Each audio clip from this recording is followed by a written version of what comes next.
care about is money and loyalty. You ain't been where I've been, ain't seen what I seen. See, I came from the bottom, struggle turned me to a king. I'm trying to win and put it on for my team, but they wanna see me lose and kill a young nigga dream. And that was music from a good friend of mine, Naj, the real Naj on Instagram. Grew up with him, played basketball with his younger brother, and I'm glad he let me use his music to play on my podcast. So welcome guys to episode 5.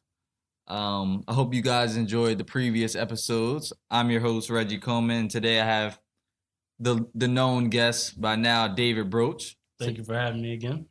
And today we're going to be talking about mostly playoffs and a special segment at the end that's been very talked about by many people, many outlets. Some people like it, some people don't. Some people see why he's doing what he's doing, but we'll get to that at the end of our show. So we're going to start off with the Jazz and the Warriors series, being that it's 3-0 right at this point in the series. Jazz are no competition. George Hill went out, and the Warriors are just clicking on all cylinders. So, Dave, what do you think about that series and how both teams are playing? Jazz Warriors series, I think it's a little disappointing that the Jazz haven't won a game, being with the youth that they have. I didn't think that they would be in a position to get swept. But the Warriors have been pretty consistent throughout the playoffs. I think that the Warriors present a lot of length, first of all, kind of like a carbon copy of what the Bucks have going on with their length and size. I think that the Warriors kind of have the same format, one that the Bucks pretty much followed.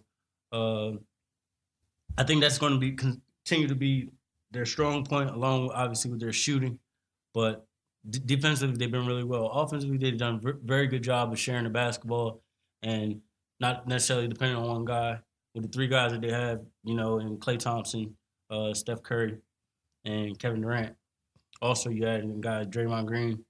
And with that starting lineup, you can even say McGee's has been able to contribute, being that they're such a sharing team. And I think that obviously they're going to sweep. I don't see the Jazz winning the game now, being down 3-0. Question for you. What do you think? Do you think the Warriors are catching a break? You know how a lot of people say the Cavs are cruising through the East, is no real competition. Do you think the Warriors are catching breaks with Blake being hurt in the first round against the Jazz, and the Jazz ended up winning that series? Whereas I feel like the Clippers would have been a better matchup. It wouldn't have been a sweep, but the Jazz did win, and now George Hill goes out, couldn't play Game 3, probably won't play Game 4. Do you think they're catching breaks? We know they're that good, but do you think that they're catching breaks just as the Cavs, people say the Cavs are? I think both teams, and specifically as we're speaking about the Warriors, I think it's still a pretty easy route for them to get to where they're trying to get. I do think that maybe in the next series they'll be presented with a more extended series, but still coming out on top. Again, within the series, I think that, like as we're speaking about them catching a break, I wouldn't say necessarily a break, but just like the Cavs have an easy route to get to where they're trying to get, I think they do too. Obviously, injury plays a part into that. That's not something that we control, but just the quality of the teams that both of these teams are playing, I think they're just a tier better than both of the teams, or from both perspectives on the Eastern Conference and Western Conference. I think that they're that much better than the teams that they're facing. Yeah, I agree. The Warriors are just that good. It plays a little factor in it that players got hurt, but in all honesty, most of the world that knows basketball knows that the Warriors were going to win these first 2 rounds at least easily. Whether it was the Clippers or the Jazz, it didn't really matter. Because they're just that good. They have Kevin Durant. They added that piece. Steph Curry has been playing excellent since the playoffs has started. Klay Thompson he's not been himself, but he's still a threat out there just because of how deadly of a shooter he is. And Draymond Green, the energy guy, he does everything. He's the heart and soul of that team. And without him, as you saw last year in the championship, he went out and things changed drastically for the Warriors. And as you mentioned, McGee, he was always on Shaqtin' the Fool every other team he'd been on. But since he's been on the Warriors, where they move the ball, they know where they need to find him at, which is alley-oops, and he knows his role now. Putbacks, crash the offensive glass, get rebounds, and run the floor. And he's been flourishing, and he's working himself into not a decent contract whenever his contract is up. So he's playing his way into a nice amount of money whenever that new contract is set to play in. But as we said, the Warriors are just that good. They're going to most likely sweep the Jazz tonight. And like I said, the Warriors are just that good.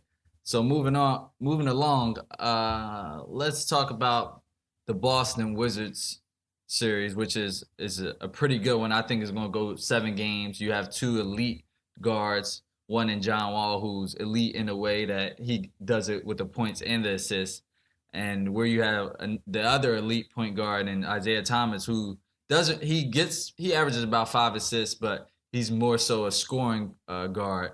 What do you think about this series and how it's been going so far as it's 2-2 right now? Well, at 2-2, I can say that I think that the Wizards did a good job of winning the last 2 games and just buckling down, honing on the things they would do. The first game that they won, it still was hard, or it didn't seem as if Bradley Beal was involved, but as a team, they were really going, so that didn't really matter or show on the score. The second game that they won, Bradley Beal, I want to say, had 27 points. He was very aggressive. He shot 11 for 16 from the field. I think for them to continue to be consistent and win games, they're going to need Bradley Beal to be that second guy. Obviously, you got guys like Otto Porter and Gortat that contribute in the ways that they do, but being that they had they're thin in depth at the big position, having those 2 consistent guards really horse and man their team is going to be important. As far as Boston goes, I think we are looking at a 7-game series now because they're going back home for Boston. I think they'll find a way to win, but Boston's a team that Isaiah Thomas is obviously their scorer and their guy, but in the games that Boston had lost, I thought that the Wizards did a good job of making him a liability on the defensive end, which kind of makes it hard for him to get going on offense, being that he's a small guard and he has to exert so much energy on the defensive end when the team is trying to expose that. I think it takes him out of his rhythm for his offense. The last game, actually, he started off really, really strong, and it didn't look like the Wizards would win that game. But once Bradley Beal stepped up, I thought that led for a lot of balance for the Wizards. So I do think we're looking at a 7-game series. I still have the Wizards coming out of that series. Just too much guard play for me if you look at the 2 teams. So I still have the Wizards coming out in 7. Thank you for that input. I do have a question. The Celtics, they obviously won the first 2 games. Then Wizards came back and won 2 at their home. And as you can tell, Scott Brooks, he made major adjustments, I would say, on how he's playing Isaiah Thomas off the pick and roll, how he's guarding them, and how they're attacking him on their offensive side. So what do you think, or how do you think? Well, look at it from both sides. How do you think Isaiah Thomas should counter that? Obviously, the other players the role players have to hit shots because when they double you, he makes the right play. And on the other side, Wizards, obviously they should keep doing what they're doing because it's working. What do you think Isaiah Thomas should do on the offensive side, and what do you think the Wizards should do or keep doing on the defensive side? As far as Boston, I think Isaiah Thomas still has to be able to play out of the pick and roll and be able to make decisions with the basketball. He's a ball dominant guard. He's aggressive.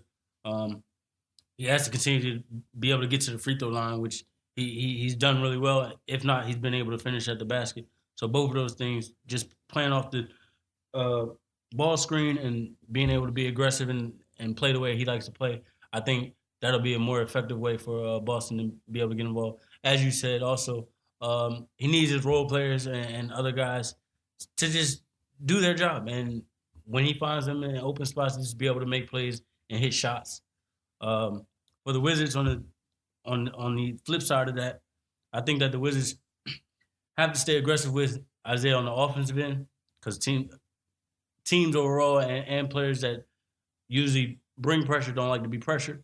But for the Wizards, I think it's just being mindful and you take your chances. You figure Isaiah's going to be able to score, but you also figure that if you're aggressive with him, that maybe his teammates don't get going and it causes some frustration within himself where he doesn't have the amount of success that we may be used to him having. Yeah, I agree. Isaiah Thomas, he's a great player. The first quarter of Game 4, he had 4 threes in that first quarter, had 12 points, and then within the first 2 minutes of the second, he had another 3. So he had 15 points within the first 13 minutes of action, 14 minutes, and he was a major factor in that first half. I believe it was tied at the half, and but in the second half, he ended up scoring only 2 or 4 points. He ended with 17, I believe, or 19. So the Wizards obviously, and they went on a big 26-0 run in the second half, where that broke them away, and they didn't look back after that. So I agree with you. Isaiah Thomas still can make plays off the pick and roll because he's a great player. He also mentioned in his post-game conference that he didn't shoot any free throws that game, and he came at the referees. He was like, there's no way he's not getting fouled. He plays the same way every game. They have to make a change. They have to keep calling the fouls. And he also said he's not going to shy away from the contact because that's the way he plays. That's the only way he knows how to play. And I like that out of him. He's not worried. He's worried about the refs. He's trying to make it known that they need to make calls, but at the same time, he's still going to do what he do, no matter if they make calls or not. And that's the type of player that you like to have on your team because he's going to give it his all every play on the court, and he's going to do whatever is necessary to give his team the best possible chance to win. And you can only love that. And on the opposite side, I feel like the Wizards. I agree with you. I think you said the Wizards will win in 7. Yeah, I agree with you. Because John Wall is just on a tear. I believe it's 6 or 7 straight games where he's had a double-double, and especially more importantly, 10 plus assists. So he's been a tear not only in the playoffs but more so throughout the whole regular season. And I continue to say he's the best point guard in the league, best true point guard, I would say. Not just scoring, but also assisting. Being that he's second or third, I believe second in the league in assists behind James Harden, who's first. And John Wall is just on the tear. And when Bradley Beal, like I said in the previous episodes, when he's hitting that shot and he's attacking the basket, it's scary because that backcourt is one of the best in the league, probably top 3. So I agree with you, Dave. I believe the Wizards will win in 7 because John Wall and Bradley Beal is just too much for Isaiah Thomas. Really quickly before we move on, I'm glad you brought up John Wall. I don't want it to be missed what John Wall has done, not only in the playoffs, but for his team. John Wall also has found a way to use his athleticism and aggressiveness on the defensive end, which also has been a factor for opposing guards. I think last game John Wall had 5 steals, but he's been a lot more consistent at getting 2 or 3 steals a game and just being the staple for the guards and also the defense for the Wizards, which I think is very, very important for what it is they're trying to get accomplished. So shout out to John Wall for using, like I said, using the tools that he has and being aggressive on the defense end to set the tone for his team. Thank you for that input and to elaborate on what how John Wall is so effective for his team and so important for his team, especially when he's healthy and 100%. Moving on to another series that's I think is going to go 7 games as well as the Rockets and the Spurs. The Rockets just lost their big guy Nene to a groin injury. He's out for the playoffs, which is a big blow as the backup center for them. Rockets came back, won game 4. Series is tied 2-2. Spurs, they're going to make adjustments. Coach Pop, he's the best at it. They lose a game. As we saw in game 1, they lost big, came back in game 2 and dominated. So he knows he's one of the greatest coaches ever in any sport. So how do you feel about this series and how do you think it will play out? The last game I was a little disappointed because I felt like the Spurs, being that they're a little older, a little more veteran group, that they need to kind of get ahead of the curve as far as these series goes, because for the long term or the longevity of them winning throughout the playoffs, I think rest is important. I think with the guys that they have on that team, obviously losing Tony Parker was somewhat a big deal. Patty Mills, I think, is a good filling guy, a guy that can contribute and still score the basketball. Obviously, he's a shot maker. But I think for the Spurs, LaMarcus Aldridge is going to be really the X factor or the guy that they need to be. They brought him there to be another guy, and he hasn't always been that in this series. I want to say last game he might have had like 16, which is a better game for him, and that has to be a little more consistent.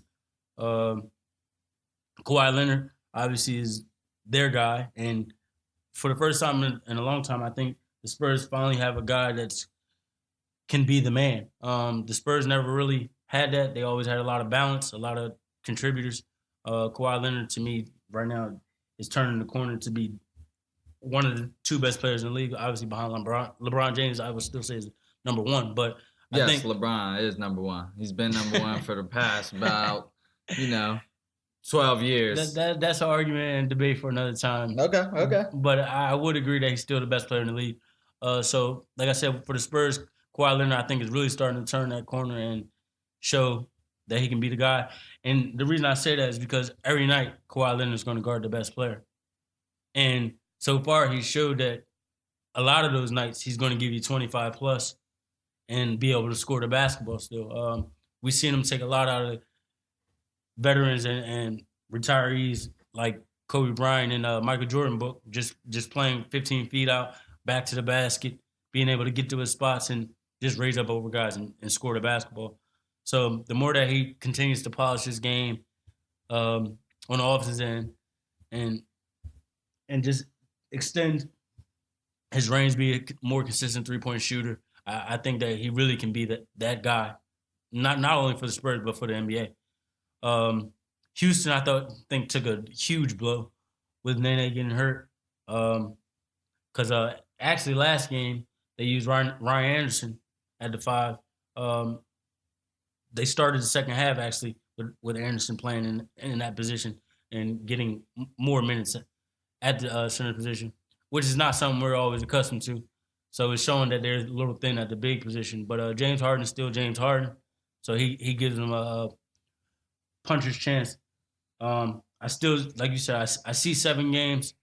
I'm still going with the Spurs, just with the veterans, and I'm a firm believer in Kawhi Leonard, so I'm not going to steer away from that.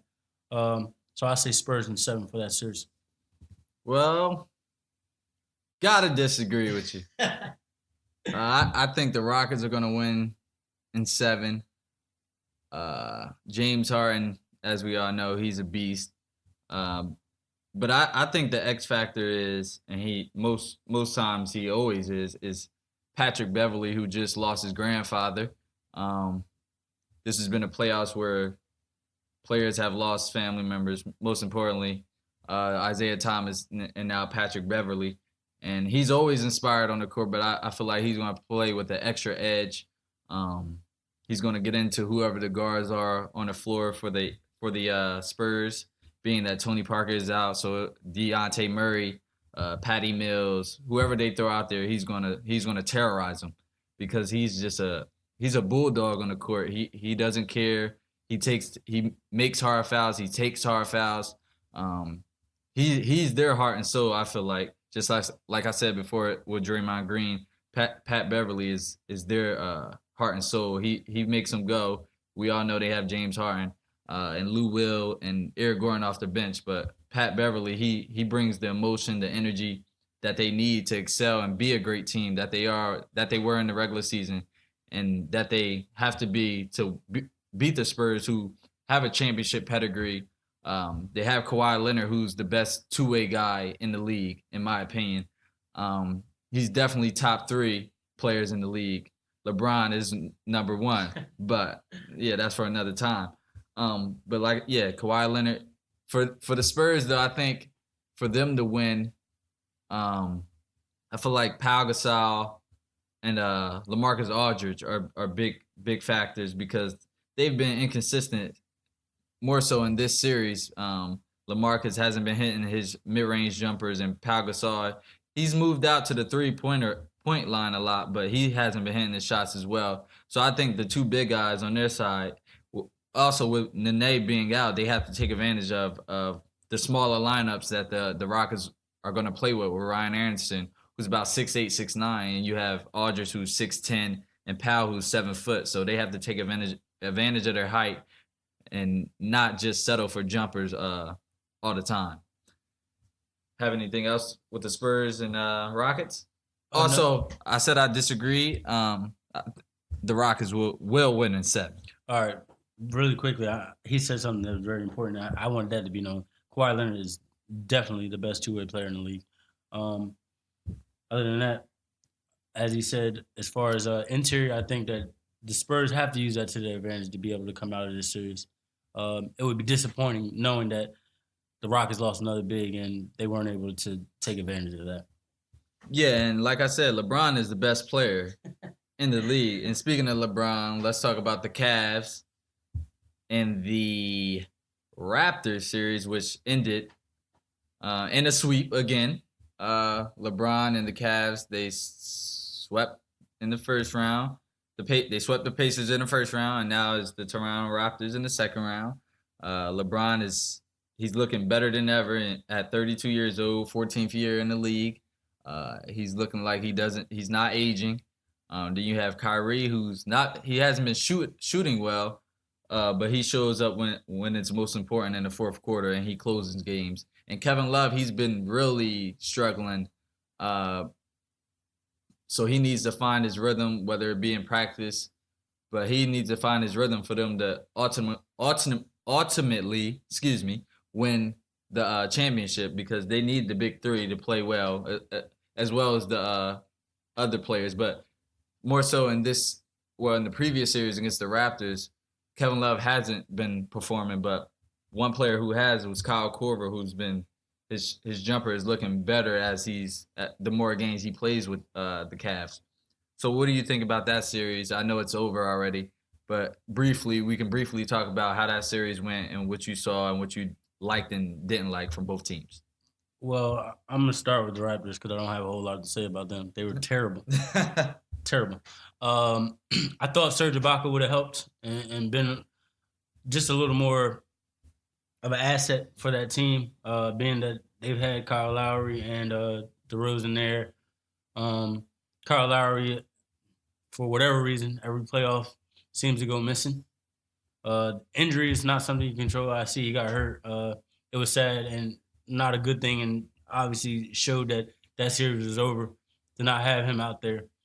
DeMar DeRozan, another guy, I thought it was a lot more difficult for DeMar, being that he was the only guy out there.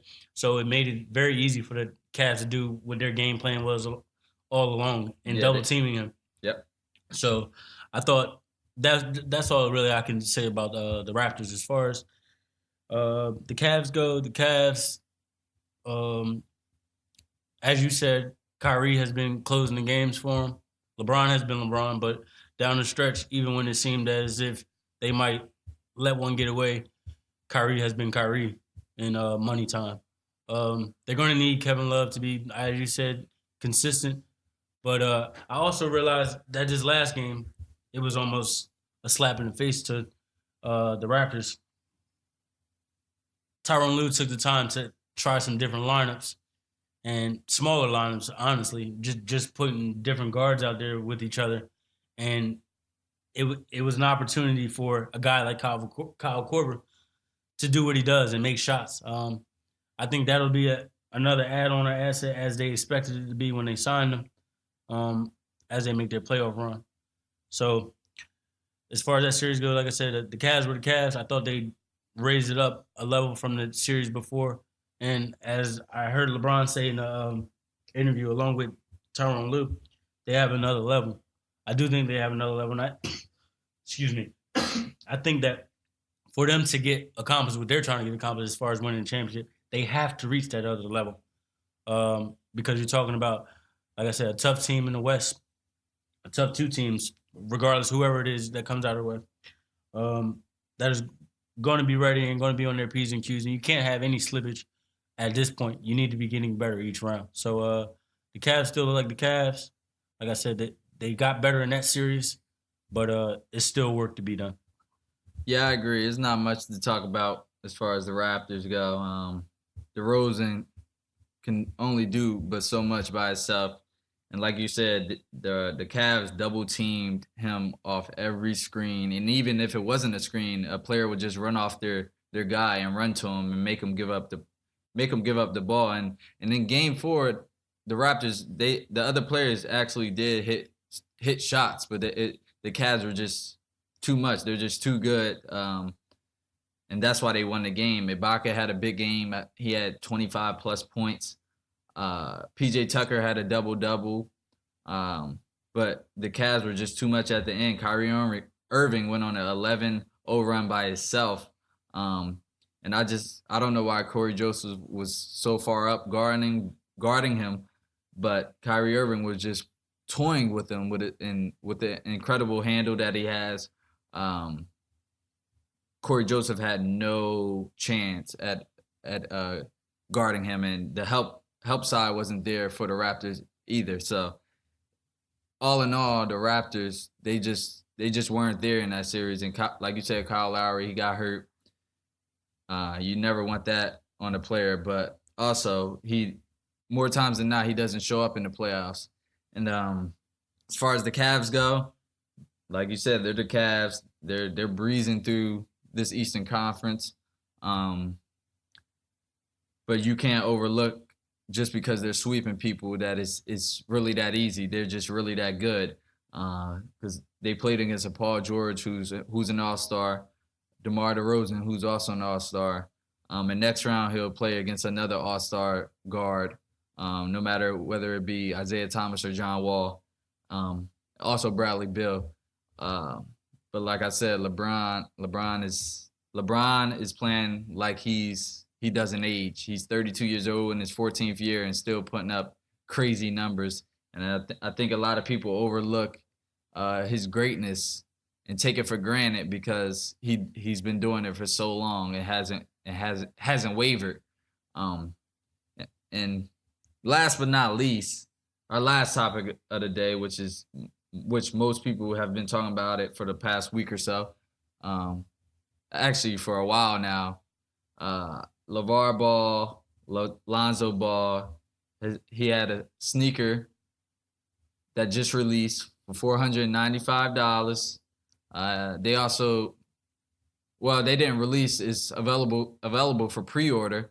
$495 sneaker, a $220 slide, which is insane in my eyes. But you can look at it from both sides. A marketing side where you don't have to sell as many pairs to make a big profit, or you can look at it as on the other side where you think he's just insane with his marketing plan.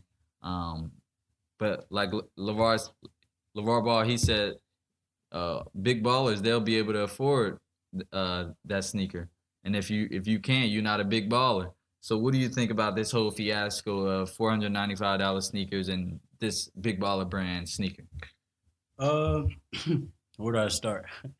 First, I'm gonna start with Lavar Ball. I think Lavar Ball is a little erratic with his thinking, kind of like somebody else we're all familiar with, and somebody we laughed at probably 15 years ago, and now is your president. But I say that because he's craving attention and he's getting the attention that he wants. But I don't think I know how people say all publicity is good publicity. I don't necessarily agree with that. I think that, one, he's putting a lot of undue pressure on his son, who I will be the first to say I still think is going to experience success because he has a certain level of talent that I appreciate as a basketball fan. As far as the prices go, I was totally against of it. I think that the brand in itself, it is monumental for, one, a black-owned company to be able to have your own brand, be independent, have your own sneaker, and promote it. Maybe even start a trend, but right. Besides the price, right, the price range, and that's why I had an issue with the price, because I'm like, hypothetically, had this been $100 sneaker that we were talking about, sales would have been really well. There's a lot of kids who really like Lonzo Ball as a player, and I'm talking about middle school to teenage kids who would say, "Dad, Lonzo Ball got a sneaker, I want it," and a parent wouldn't mind spending that $100 knowing that that's the same amount of money or in the price range of any sneaker, or even below some of the prices of these superstars that are already out here. And well established as well. Right. So I thought that the price and the numbers were totally off mark. And I like I said, I think it leads to a lot of dislike or a bad taste in a lot of people's mouth, especially when you look at the spectrum of players that have came out with sneakers who were proven and never had that issue. For me personally, in my lifetime, the only time I ever had an issue with a sneaker price, it was Michael Jordan, who obviously we all know has made his staple and been able to make a lot of money just based on the success and who he is as an individual. So that's not one to knock in that sense. So it was more about establishment and staying power for a guy like Michael Jordan. And he did something monumental, as we all know, with Nike getting his own signature shoe, which he was able to run with and do his thing with. So once again, my biggest issue was the price and number. I think that it was outrageous, and it was a slap in the face to our youth, knowing that they're looking for role models and people to look up to, and his son has the opportunity to be that. So that was my biggest issue. I am a supporter of the independent brand, and being that it's monumental in that stance, and having a 19-year-old kid be able to come out on a big platform such as the NBA and have his own sneaker. So that's the one part that I can say I'm really appreciate, and for that reason, I hope he does experience success, but along the way realize the fan base or people that he's hurting with the price and target number that they're looking at right now. Yeah, I agree, and I think LeVar Ball is a very smart man. He has a plan for everything he does, obviously, but I just don't think you're charging kids or you're charging your sneakers $495. Most kids don't have that money.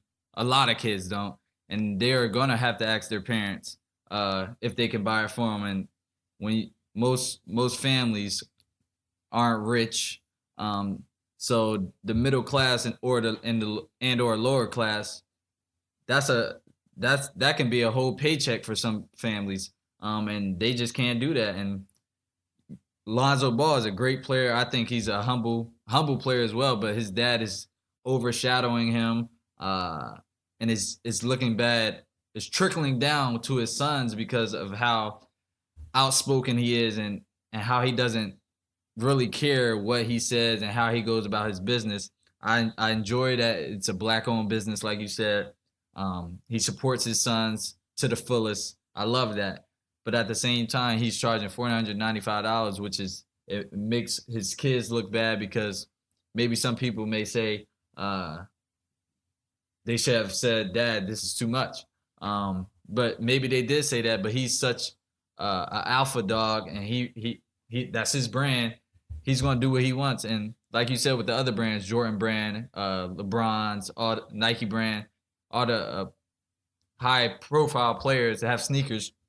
From what I remember, I know they start off low, sneakers starting from like 90, and then as they get better, as their careers grow, the sneaker price changes by $10, $20 every new pair of sneakers they get. So I feel like he's always wants to be different, and so just do his own way. Maybe he's doing it $4.95 and then going lower, but I still don't think that's a good idea. He was on Undisputed show with Skip Bayless and Shannon Sharp today. I think he said they sold so far 495 pairs, which is not that bad with a $500 price tag. So it's good in a way, but it's also a bad look for his sons and also maybe the type of people they are to charge $500, not caring about the lower class and even middle class families who can't really spend that, and they can just get Kyrie Irving sneakers or LeBron's or Jordans for $300 less. So I love the family aspect, the family business side of it, but I don't like the prices that he's trying to charge the consumers, because I don't think that's fair. But life isn't fair. He's going to do what he's going to do what he wants with his brand. So I just feel like it's insane to me. Any final thoughts on that? No, once again, I'm just going to end with, as you said, I'm a huge supporter of the independency, and because a lot of these brands are stealing money from these athletes, and they have a whole lot of control. And by cutting out the middleman, it allows us as people to own what it is that we have. So I'm a big fan of that, but I'm not a big fan of the price, being that you're talking about, like you said, lower class, middle class, who's probably your biggest target, or not even your biggest target, but your biggest viewers and consumers, people that would support you. You're wiping out a whole group of people. And once again, I hate to compare him to Trump, but that puts everything in perspective as far as the attention and just doing what it is that he wants to do. Yeah. Once again, I want to thank you guys for listening. I want to thank Dave for coming again and being my guest for episode 5. Thank you, Dave. Thank you for having me. If you guys can the podcast Nightly Sports Talk is available on iTunes podcast app, Google Play Music, and also SoundCloud. Follow our social media pages, Twitter, Nightly Sports, Nightly_sports, our Instagram page, Nightly Sports Talk. And just subscribe. Let me know how you feel. Any